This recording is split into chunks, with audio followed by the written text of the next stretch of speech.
Hi, in this video, I will discuss to you the job attitudes together with my partners and the organizational commitment.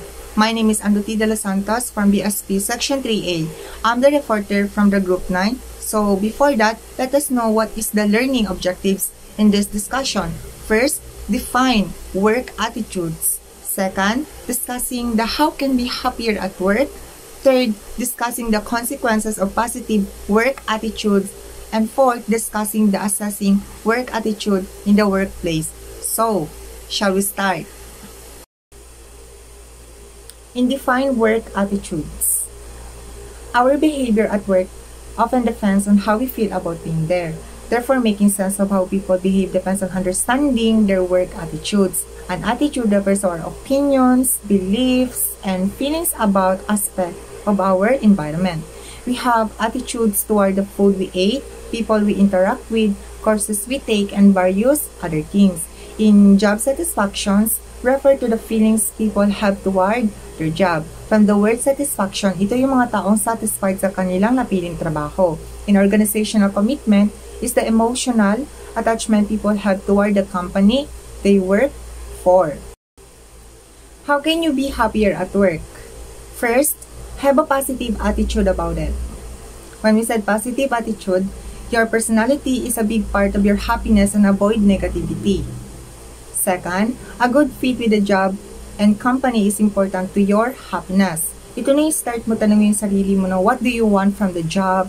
What do you enjoy doing? And of course, be honest with yourself and do a self-assessment. Third, get accurate information about the job and the company, Tanungin mo kung ano bang meron dito sa company, Do your research, read about the companies, and use the social media, Use your social network to understand the company's culture. Fourth, develop a good relationship at work, Pakipagkaibigan ka, Try to get a mentor and approach a person you admire and attempt to build a relationship with this person. Fifth, pay is important but job characteristic matter more to your job satisfaction. Ay, ibig sabihin nito, huwag mo isipin na nagtrabaho ka dahil sa pera. Ang isipin mo, nagtrabaho ka upang madagdagan ang kaalaman mo, At paghahanap ka ng trabaho, piliin mo yung trabaho na may challenge at magbibigay ng kaalaman sa'yo. 6. Be proactive in managing organizational life. Alam naman natin sa trabaho na minsan stressful talaga pag hindi natin kaya, Try to look some things na magpapalesen ng stress mo. For example, manood ka ng mga motivational video sa YouTube, sa Facebook, at least malesen siya and try to apply to yourself, Pero pag hindi mo na makaya, pag hindi mo na kaya yung stressful mo, pwede ka naman magtanong, Pwede ka magtanong sa kasama mo kung anong gawin mo, or pwede ka pumunta sa psychologist, At least matulungan ka na maayos kung ano man yung problema na gusto mong ayusin. And seventh, know when to leave. Alam naman natin sa trabaho talaga, minsan nakakapagod, stress, Alam naman natin na hindi talaga biro ang magtrabaho paminsan-minsan. And then feel mo na hindi ka na masaya sa trabaho mo, At pag may problema ka, hindi mo masasolve dun sa company na pinasukan mo, Try to look another job na mas satisfied ka. Hanapin mo yung trabaho na magbibigay talaga sa iyo ng satisfaction at ng happiness. At of course, at least pag nakahanap ka ng another job, is maa-apply mo naman yung mga natutunan mo sa dati mong trabaho. Consequences of positive work attitude. If you don't like your job, does this mean that you will reduce your performance? Maybe up to a certain point, but there will be factors that prevent you from reducing your performance.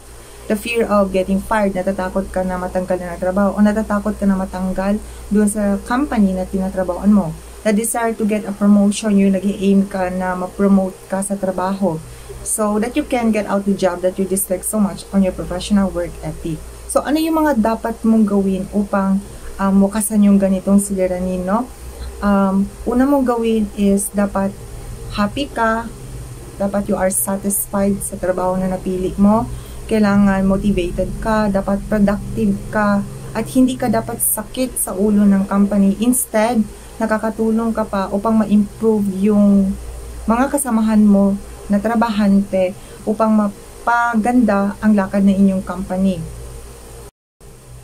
Assessing work attitude in the workplace. Given that work attitudes may give us clues as to who will leave or stay, who will perform better, and who will be more engaged, tracking satisfaction and commitment levels is a helpful step for companies. If there are company-wide issues that make employees unhappy and disengaged, then these issues needs to be resolved.